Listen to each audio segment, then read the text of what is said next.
Assalamualaikum warahmatullahi wabarakatuh. Saya Riki Rahmat Alam. Di sini saya akan menjelaskan tugas pada pertemuan ketiga sesi 2, yaitu materi paralegal gugatan perselisihan hubungan kerja. Hubungan kerja adalah hubungan antara pengusaha dengan pekerja atau buruh berdasarkan perjanjian kerja, upah, dan perintah. Pekerja atau buruh adalah setiap orang yang bekerja dengan menerima upah atau imbalan dalam bentuk lain. Dalam bentuk hubungan kerja, ada perusahaan yang dimaksud dengan perusahaan, yaitu bentuk usaha yang berbadan hukum atau tidak, milik orang perseorangan, milik persekutuan, atau milik badan hukum, baik milik swasta maupun milik negara yang mempekerjakan pekerja atau buruh dengan membayar upah atau imbalan dalam bentuk lain. Di dalam perusahaan ada perjanjian kerja, yang mana disebutkan perjanjian kerja yaitu perjanjian antara pekerja atau buruh dengan pengusaha atau pemberi kerja yang memuat syarat-syarat kerja, hak, dan kewajiban para pihak.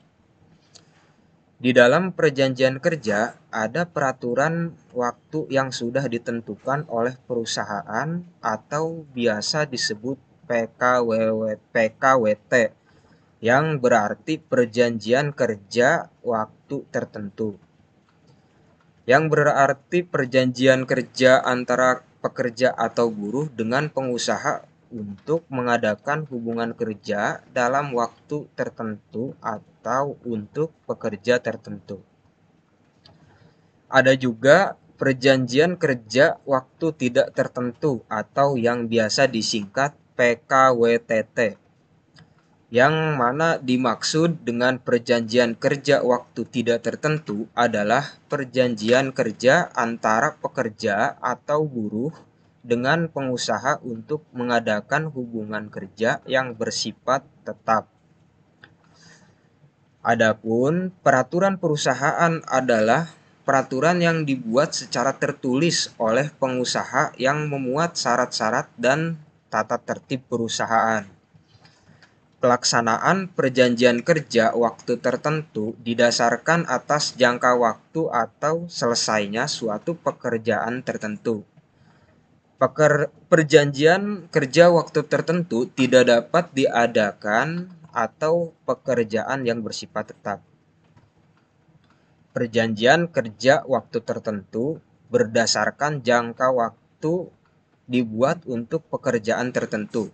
Misalnya, pekerjaan yang diperkirakan penyelesaiannya itu dalam waktu yang tidak terlalu lama, pekerjaan yang bersifat musiman, atau pekerjaan yang berhubungan dengan produk baru, kegiatan baru, atau produk tambahan yang masih dalam percobaan atau penjajakan.